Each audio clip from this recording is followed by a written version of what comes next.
اللہ تعالیٰ کی طرف سے جو دین ہمارے کو ملا ہے یہ ہمیں ایک دوسرے کے ساتھ بھائی چارے کا اور محبت کا درس دیتا ہے کہ ہم ایک دوسرے کے ساتھ مل کے رہیں. جب ہم ایک دوسرے کے ساتھ مل کے رہیں گے تو پھر ہمارے اندر سے یہ غیبت بھی ختم ہو جائے گی. ہم ایک دوسرے کا مشکل میں پریشانی میں ایک دوسرے کا ساتھ دیں. اگر کوئی پریشان ہے، جیسے ہمارا پڑوسی ہے کوئی پریشان ہے، ہمارا دوست پریشان ہے، تو ہمیں اس کا ساتھ دینا چاہیے، بجائے اس کے کہ ہمیں اس کی وہ کمزوری آگے جا کے ٹرانسفر کرنی چاہیے. جی اس کے گھر میں یہ چل رہا ہے، اس کے گھر میں یہ غلط بات ہے. بجائے اس کے کہ اس کو سمجھائیں، اگر وہ کوئی برا کام کر رہا ہے تو اس کو ہم سمجھائیں کہ یہ غلط کام ہے، یہ صحیح کام نہیں ہے، تو سمجھائیں آپ اس کو، تو یہ آپ کے لیے بہترین ہے. غیبت جو ہے آج کل ہر شخص، یعنی کہ میں آپ کو ایک چیز بتا دوں کہ غیبت ہر چوکو چراہے پہ ہو رہی ہے. مگر غیبت اس طرح سے میں نے آپ کو بتایا نا کہ اگر کوئی برا ہے تو اس کی برائی اگر پیش کی جا رہی ہے تو اس کو غیبت نہیں کہیں گے. ہاں اس کے اوپر اگر کوئی جھوٹا الزام آپ لگا رہے ہیں یا پھر اس کی کوئی بات آپ نے سن کے آگے بڑھائی ہے تو پھر جو ہے اس کو غیبت کہا جائے گا. اور اذان بیٹا آپ یہ بتائیں کہ اب آپ کا اسکول وغیرہ کیسا چل رہا ہے، پیپر وغیرہ آپ جو ہوئے ہیں ابھی کیسے آپ کے ہوئے ہیں؟ الحمدللہ صحیح سے چل رہے ہیں. اچھا ماموں آپ سے ایک دوسرا سوال ہے کہ جو چھوٹے چھوٹے بچے ہیں ان کو ان کے ماں باپ اسکول میں بھیج دیتے ہیں، انہیں تو وہ روتے ہیں، تو ان کے متعلق سے آپ بتائیں گے ان کا کیا ہوتا ہے؟ اچھا یہ جو آپ نے میرے سے سوال کیا کہ لوگ چھوٹے چھوٹے بچوں کو اسکول لے کے آ جاتے ہیں، یعنی کہ ان کے ابھی اٹھتے بھی نہیں ہیں، چھوٹے ہوتے ہیں 2.5 سے 3 سال کے. آج کل یہ جدید دور آ گیا ہے. تو اس کے متعلق میں آپ کو یہ کہتا ہوں کہ بھائی دیکھو، ایک بچہ ہوتا ہے جب وہ چھوٹا ہوتا ہے تو اللہ تعالیٰ نے اس کے اوپر نماز بھی 7 سال کے اندر یعنی کہ فرض کی ہے کہ 7 سال میں اس کو نماز کے لیے آپ بولیں. اللہ اپنا کام اس کو 7 سال کے بعد دے رہا ہے، یہ باقی دنیا کا کام ہے. تو یہ دنیا بھیجتی ہے چھوٹے بچے کو. اب چھوٹا بچہ جب اسکول میں جائے گا اس کو ماں سے بھی دور کیا جائے گا، گھر سے بھی دور کیا جائے گا، تو وہ پڑھے گا تو نہیں، وہ تو روئے گا. تو میرا یہ ویوس ہے کہ ریکویسٹ ہے کہ آپ ایسا کریں کہ جب چھوٹے بچے ہوتے ہیں تو ان کو مہربانی کر کے آپ اپنے گھر میں اس کو سکھائیں، جیسے کہ کاپی کتاب لے لیں، اس کو پڑھائیں.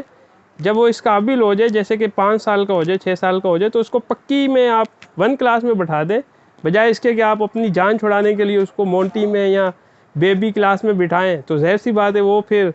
اس کا دل نہیں کر رہا ہوتا کہ وہ چھوٹا ہوتا ہے بیچارہ بیبی، تو وہ کہاں سے جائے گا، وہ پریشان ہوتا ہے، روتا ہے، اپنے آپ کو بھی، وہ آپ کو بھی پریشان کرے گا، ٹیچر کو بھی کرے گا، اسکول کا بھی وہ روئے گا. تو پھر آپ 2 گھنٹے کے بعد بھاگتے ہیں کہ میں اپنے بچے کو لے کے آ جاؤں، کیونکہ وہ بہت ہی چھوٹے ہوتے ہیں. تو میں آپ سے یہی کہوں گا کہ اگر آپ اس کو گھر میں اپنا ہوم ورک کرائیں یا کوئی ٹیوشن کر لیں کہ اس کو ABCD اور الف با اور الف بے اور جیسے کہ تھوڑا بہت پڑھنا آ جائے، پھر آپ بھلے اسکول لگا دیں. اسکول پڑھنا تو یہ زندگی کی ضرورت ہے، اور دین کی طرف بھی اس کو لگائیں، جیسے کہ قرآن پاک بھی پڑھائیں اور حدیث کی کتابیں پڑھائیں، جیسے کہ اسلام بھی ان کو بتائیں کہ اسلام ہے، دین ہے ہمارا. دنیاوی تعلیم بھی دیں، تو دنیا کے ساتھ ساتھ دینی تعلیم بھی جو ہے ضروری ہے. تو آپ بھی قرآن پاک پڑھ رہے ہیں نا آج کل؟ قرآن پاک آپ کا ختم ہوا ہے؟ جی الحمدللہ ہمارا قرآن پاک ختم ہو. بہترین ہے، آپ بہت اچھا کام کر رہے ہیں. یہ کوشش کریں کہ آپ بھی پڑھیں اور نمازوں کی کوشش کریں. کیا عمر ہے ابھی؟ ہاں جی میرے خیال میں آپ کی 11 سال تو ہو ہی گئی ہے، 10-11 سال. نہیں 13 سال. 13 سال. تو ابھی آپ نماز وغیرہ پڑھ رہے ہیں نا؟ جی. کوشش کریں کہ اس فجر کی بھی پڑھیں، ظہر کی، عصر کی، ساری 5 نمازیں پڑھیں، کیونکہ آج کل اسلام کے اور دین کے بارے میں لوگوں کو بہت کم پتہ ہے. تو آپ کو تو یہ ماشاءاللہ آپ نے سوال اچھے کیے ہیں. اچھا ماموں میں آپ سے دوسرا سوال کرنا چاہ رہا ہوں کہ جو چھوٹے چھوٹے بچے ہوتے ہیں ان کو ان کے ماں باپ جیسے کہ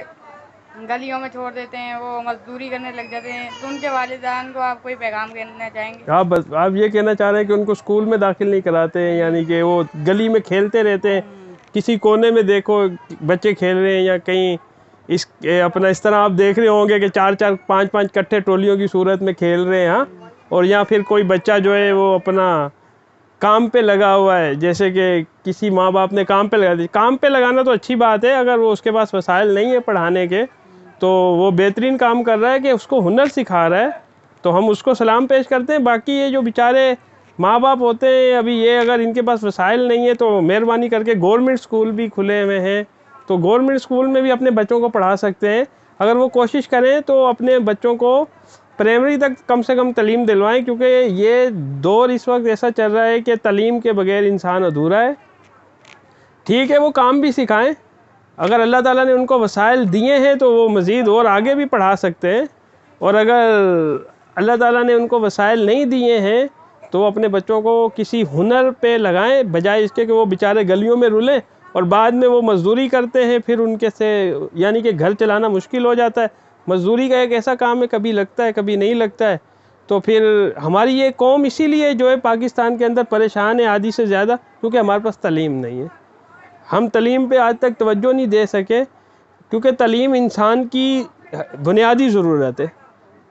تعلیم نے انسان کو جو ہے نا آگے بڑھانا ہوتا ہے، تو جتنی آپ کے پاس تعلیم اور ہنر اگر آپ کے ساتھ تعلیم کے ساتھ شامل ہو جائے گا تو آپ ترقی کریں گے، بڑھیں گے آگے، آپ کے آگے بڑھنے کے مواقع زیادہ ہوں گے، آپ کے آگے بڑھنے کے یعنی کہ زیادہ چانس ہوں گے، اور بجائے اس کے کہ آپ گلی محلے میں اپنے بچوں کی عمر برباد کریں، تو وہ بچہ تو ظاہر سی بات ہے بچہ ہے، وہ تو کھیل کے اپنی عمر گزار لے گا، تو مگر جب وہ بڑا ہوگا تو پھر وہ مزدوری میں ہی لگے گا۔ تو مہربانی کرے اس ماں باپ سے ہماری یہ ریکویسٹ ہے ویس کہ ان کو کسی کام پہ لگائیں، اگر آپ کے پاس وسائل نہیں ہیں پڑھانے کے، مہربانی کریں کہ کوشش پہلے یہ کریں کہ ان کو تھوڑا بہت پڑھائیں، اور اگر نہیں پڑھا سکتے تو کسی کام پہ لگائیں۔ تو یہ ہمارے تیسرا سوال کیا تھا بھانجے نے، محمد اذان ان کا نام ہے، تو میں ان کو محبت میں حسن بھی کہہ دیتا ہوں، تو انہوں نے یہ سوال کیا تھا تو میں نے ان کو سمجھایا بھی ہے۔ تو آپ بھی اپنے دوستوں کو یہی کہیں کہ اگر کوئی نہیں پڑھ سکتا تو کم سے کم اپنے والد والدہ کو بول کے ان کو کسی کام پہ لگوا دیں۔ اچھا، تو دوسرے نمبر پہ وہی ویورس کہ میں آپ کو ایک اور چیز بھی بتانا چاہ رہا ہوں کہ یہ جو نجیب ولاگ ہے ہمارے بھائی کا جو چینل ہے، اس کے اوپر ہم اور بھی کام کر رہے ہیں، جیسے کہ سیلاب متاثرین ہے، نجیب بھائی آپ کو ویڈیوز دکھائیں گے، تو مزید اس کے اوپر ہم کام کر رہے ہیں، سیلاب متاثرین کی بھی ہم مدد کر رہے ہیں۔ تو اس کے اوپر نجیب بھائی کا ایک نمبر چلے گا کہ آپ اس سے رابطہ بھی کر سکتے ہیں، اور مزید آپ اس سے بات کر کے اس کے ساتھ کانٹیکٹ کر کے اس کے ساتھ جو ہے نا اس چینل کے اپنا وسیلے سے، اس چینل کے اس سے کہ توسل سے کہ آپ اس سے کانٹیکٹ کر کے بات کر سکتے ہیں، وہ آپ کو ویڈیو دکھائے گا، کیونکہ آج کل یہ بہت بڑا مسئلہ ہے ہمارے ملک میں، سیلاب آتے ہیں، اور یہ تو آپ کو پتہ کہ بارش اتنی ہوئی ہے تو غریب بیچارے جو ہے بے گھر ہیں، تو ان کو مدد کی ضرورت ہے، راشن جیسے کہ کپڑے، جوتے، جو بھی ہو سکتا ہے کسی سے، تو وہ یعنی کہ مچھردانیاں، کسی قسم کی بھی آپ مدد کرنا چاہیں تو نجیب بھائی کا نمبر پہ آپ کانٹیکٹ کر لینا۔ اچھا، تو وہی ہے اس کے میں آپ کو ایک اور چیز بھی بتا رہا ہوں کہ جو بھائی نجیب بھائی سے رابطہ کرنا چاہے تو نمبر نیچے چل رہا ہے، جیسے کہ اگر اپنا کاروبار پروموٹ کرانا چاہتا ہو، جیسے کہ ویڈیو بنا کے آپ اپنی دینا چاہتے ہیں ہمارے چینل پہ، تو آپ نجیب بھائی سے کانٹیکٹ کریں گے تو نجیب بھائی آئیں گے، آپ کے کاروبار کی جو معلومات ہوگی ہم اپنے چینل پہ بتائیں گے ناظرین کو۔ اور آپ کی مہربانی، شکریہ کہ آپ ہمارے چینل کو دیکھ رہے ہیں، اور آپ سبسکرائب کر دیں ہمارے چینل کو، اور مہربانی شکریہ، آپ کو یہی کہہ سکتے ہیں کہ آپ ہمارے چینل کو سبسکرائب تو آپ ہمارے چینل کو لائک کریں، اور یہ مزید آگے آپ اس کو ویڈیو کو شیئر کریں، تو یہ جس تک یہ